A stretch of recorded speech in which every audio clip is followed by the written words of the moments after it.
तो जो दही है ना उसमें छोटे छोटे अनेकों अनेकों जीवाणु मिलेंगे और उन जीवाणुओं के पेट में भी कृमि हो जाती है। उन जिन जीवाणु इतने सूक्ष्म जीवाणु हैं जिन्हें हम अपनी आंखों से नहीं देख सकते, उन्हें देखने के लिए लेंस आदि का उपयोग करना पड़ता है। उनके अंदर भी कृमि हो जाती है, मतलब जीवाणु के अंदर जीवाणु हो जाता है।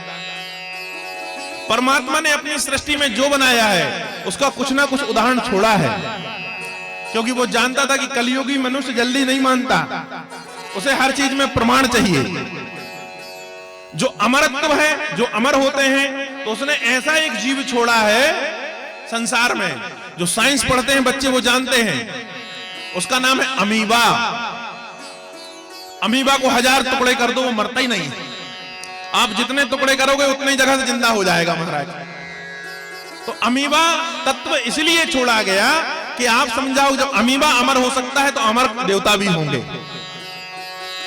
तो वैसे ही जो छोटे छोटे जीवाणु हैं जिन्हें हम आंखों से नहीं देख सकते, उनके उदर पर, उनके पेट पे भी जीवाणु हो जाते हैं। अब कल्पना करिए कि परमात्मा कितना सूक्ष्म है और विस्तार इतना बड़ा, इतना विशाल, इतना कि अनंत कोटि ब्रह्मांड नायक, अनंत कोटि कोटि ब्रह्मांड, करोड़ों करोड़ ब्रह्मांड एक एक रोम पे परमात्मा के झूल रहे हैं, एक एक रोम पर जो है। अब आप ये समझिए कि एक रोम पर यदि एक ब्रह्मांड झूल रहा है, मान लो एक ही ब्रह्मांड झूल रहा है, तो इस ब्रह्मांड की संरचना के अंदर एक सूर्य, चंद्रमा, तारे, नक्षत्र, फिर उसके बाद सौरमंडल, फिर उसके बाद एक ब्रह्मा, एक विष्णु, एक शिव, एक यम, एक वरुण, ये सब देवता हैं।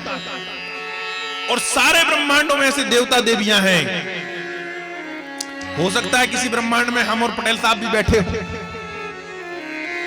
क्यों अनिल भैया? हो सकता है भाई ब्रह्मांड में, यहां भी तो परमात्मा नहीं भेजा है, सब परमात्मा की इच्छा है। पर यह इच्छा जो है ना, ये जब तक अंदर से परमात्मा पूर्णतः आपको सदाचारी ना बनाए, जब तक देखा सीखी मत करने लगना। ठीक है? आप कहेंगे कैसे? तो एक जगह कथा हो रही थी, अब कथा बढ़िया चल रही थी, वहां पर जो संत जी कथा कह रहे थे, उन्होंने कहा कि सब में परमात्मा देखना चाहिए, सब में परमात्मा देखे। एक जन बैठा था, उन्होंने कहा महाराज सब में? बोले सब में, गधा में, घोड़े में, कुत्ते में, जो है नर में, स्त्री में, कहा जड़ में, चेतन में, सब में परमात्मा होता है। उसने यह बात अपने मस्तिष्क में बिठा ली, कहा सब में परमात्मा होता है। कथा के बाद घर जाने लगा, जब अपने गांव जाने लगा, जिस गांव में कथा हो रही थी वहां से, तो रास्ता में एक कुत्ता दिखा, उसने कहा जय हो प्रभु, गुरुजी ने आज बताया है कि आप में भी परमात्मा है। थोड़ा आगे बढ़ा, एक गधा दिखा, कहा जय हो प्रभु, आप में भी परमात्मा है। आगे गया तो एक महावत हाथी को लेकर चला रहा था, और महावत चिल्ला रहा था कि दूर हटो भाई, हाथी पागल हो गया है, दूर हटो भाई, हाथी पागल हो गया है। अब महावत तो चिल्ला रहा था, ये इसने कहा कि भाई हाथी में भी तो परमात्मा है, गुरुजी ने बताया है। तो कहा जय हो प्रभु, तुम भी परमात्मा, हम भी परमात्मा, हमारा तुम क्या करोगे? हाथी ने उठा के पटक दिया महाराज। हाथी तो पागल था, तो कमर टूट गई, तो अस्पताल पहुंचे। तो जब अस्पताल पहुंचे तो उन्होंने कहा कैसा? कहा महाराज पहले संत को बुला के लाओ जिसके कारण कमर टूटी। तो बुलवाया गया संत को। उसने कहा क्या हो गया भैया?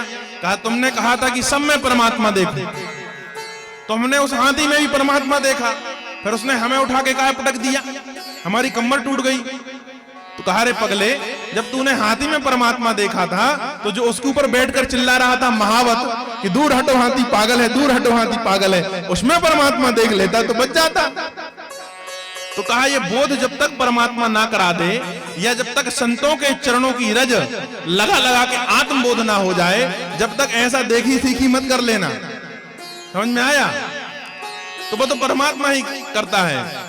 कहा जानत वही जैसे देत जनाई, परमात्मा ही जनाता है।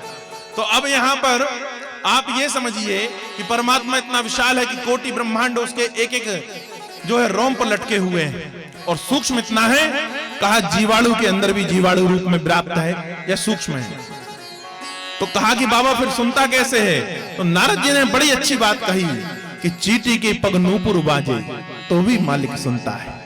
कहा ये तो सब छोड़ो, जो चींटी है ना कितनी बड़ी होती है, छोटी सी चींटी। अब उसका पैर कितना बड़ा होता होगा, कल्पना करिए चींटी का पैर कितना बड़ा होता होगा। और चींटी मान लो पैरों पर पायल पहनना चाहे तो पायल कितनी बड़ी होगी।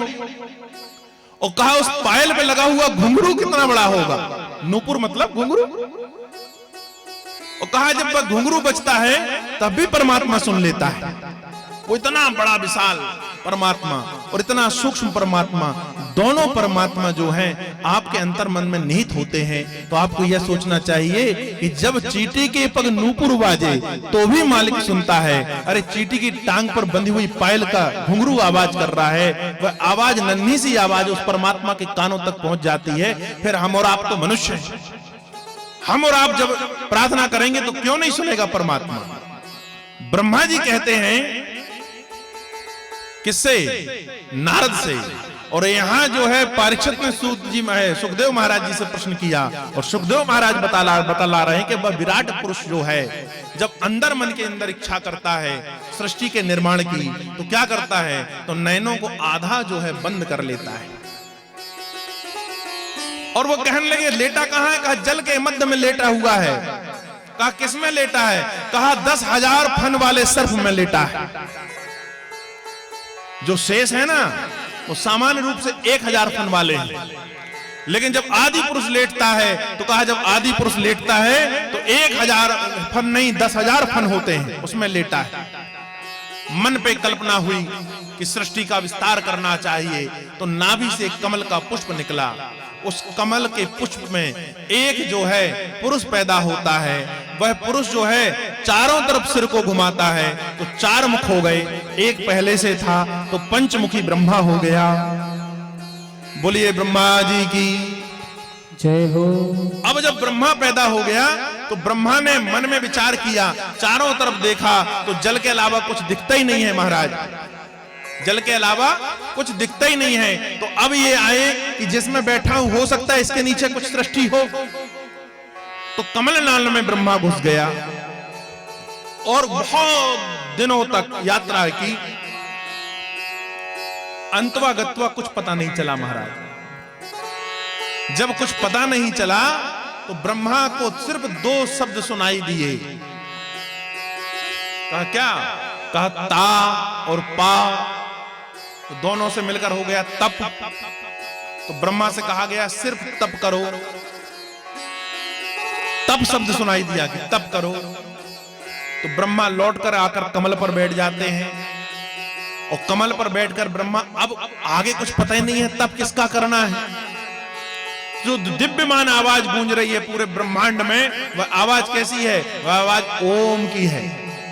तो ब्रह्मा ने सिर्फ ओम शब्द को ही सुना और ओम शब्द का ही तप किया। कितना समय किया, कहा 10,000 वर्ष तक तप किया ब्रह्मा ने। और जब 10,000 वर्ष हो गए तो नारायण प्रकट हुए। जब नारायण को आया हुआ देखा, नारायण ने उनको जो है वरदान दिया और कहा मेरी आज्ञा है कि तू सृष्टि का निर्माण कर। तो महाराज कहा सृष्टि का निर्माण तो करूं पर एक कृपा और कर दो। कहा क्या, कहा जब मैं सृष्टि का रचयिता आपके आशीर्वाद से बनूंगा तो मुझे कहीं ये भ्रम ना हो जाए कि मैं सृष्टि का रचयिता हूं, मेरे अंदर अहमान ना आ जाए कि मैं सृष्टि का रचयिता हूं। तो क्या कहा, तो कहा इसके लिए जो है ना मेरे ऊपर एक कृपा करो कि मुझे कभी अहम ना आना पाए। तो भगवान ने चतुर्श्लोकी भागवत सुना दी। कहा ठीक है। और सबसे पहले जो है उन्होंने उसी कमल की नाल को काटकर 3 लोक बनाए ब्रह्मा ने सर्वप्रथम। कहा क्या बनाया, कहा एक तो बनाया भू, एक बनाया भुवा और एक बनाया स्वाह। उसके बाद कहा महा, कहा फिर तपह, फिर जनः और फिर सत्यलोक बनाया। अब जो हम लोग रहते हैं, हम लोगों की जो यात्राएं होती हैं वह इसलिए स्वर्ग तक ही रह जाती हैं क्योंकि हम लोग जो है ना कामना वाली पूजन अधिक करते हैं। इन लोगों में वो जाता है जो निष्काम पूजा करे कि हम तो सिर्फ ठाकुर तुम्हारे हैं, तुम हमारे हो, हमें कुछ नहीं चाहिए।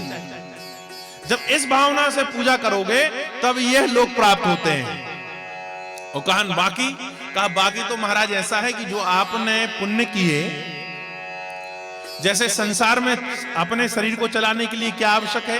कहा धन आवश्यक है। धन चाहिए ना भाई, धन के बिना कुछ नहीं होगा। नहीं तो आजकल तो कलयुग में ये हो गया कि पैसे के तात मात, पैसे के बहन भ्रात, पैसे की लोगैया है। ठीक है ना, पैसे से धर्म कर्म मंदिर तैयार हो, तो पैसे से पेट चली जात नैया है। कहत कबीर दास यान में विचार देखो, दैया ने बनायो जग में ऐसो रुपया है। तो बिना पैसे के कुछ होता नहीं। कहा यदि पैसा ना हो पास में तो कहा पैसा यदि पास में नहीं होता तो पैसा बिनु बाप कहे बेटा ही कपूत भयो, पैसा बिनु भाई कहे मेरा दुखदाई है, पैसा बिनु जोरू कहे पत्नी निखट्टू के पाले पड़ी, पैसा बिनु सास कहे कहां का घर जमाई है, पैसा से धर्म कर्म मंदिर तैयार हो, पैसा बिनु देव करत न सहाई है। अब बीमार हो गए, महामृत्युंजय कराना है तो धन लगेगा, पंडित जी को नहीं लगेगा। ठीक है ना।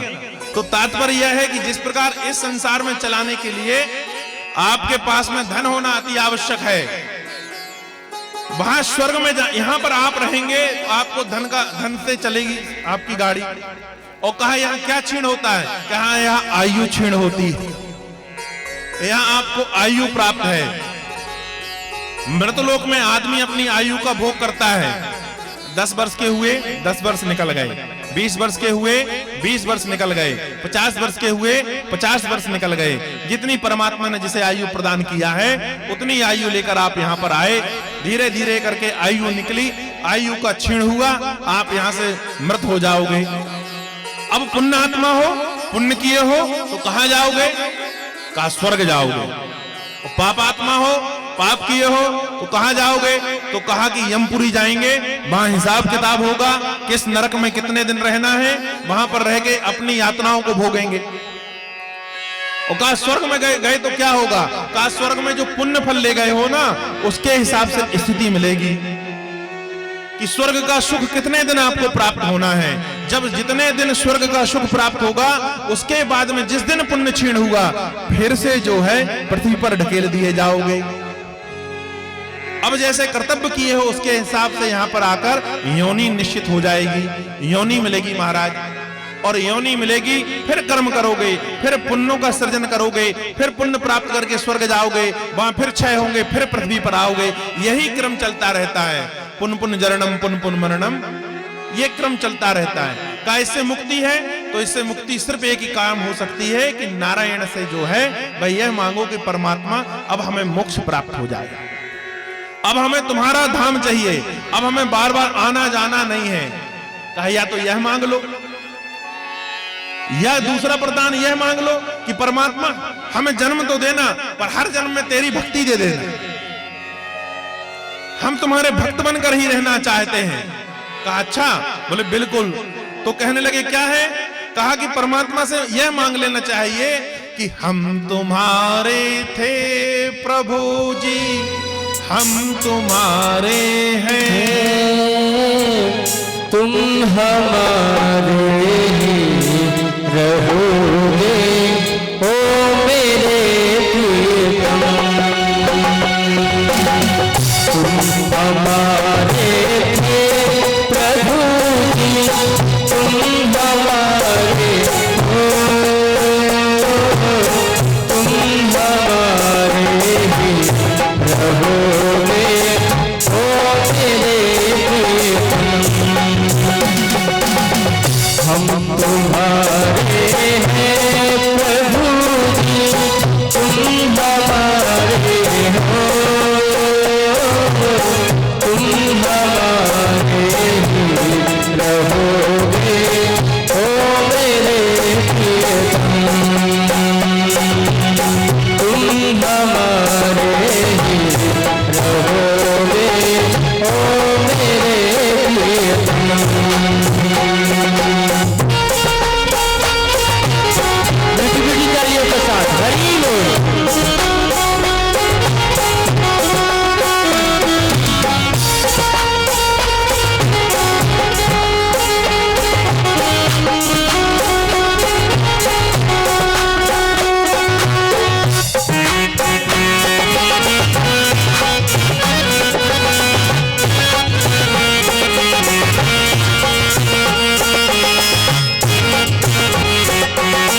छोड़ा, तुम संग नाता जोड़ा। एक बार प्रभु बस कह दो ये, तू मेरा मैं तेरा। एक बार प्रभु बस कह दो ये, तू मेरा मैं तेरा। साची प्रेम की लूट बुझा दो, ओ मेरे प्रियतम। हम तुम्हारे थे प्रभु जी, तुम हमारे हो। हम तुम्हारे ही रहेंगे, ओ मेरे प्रियतम। हम तुम्हारे ही रहेंगे, ओ मेरे प्रियतम। ओ मेरे प्रियतम, ओ मेरे प्रियतम, ओ मेरे प्रियतम। बोलिए वृंदावन बिहारी लाल की जय हो।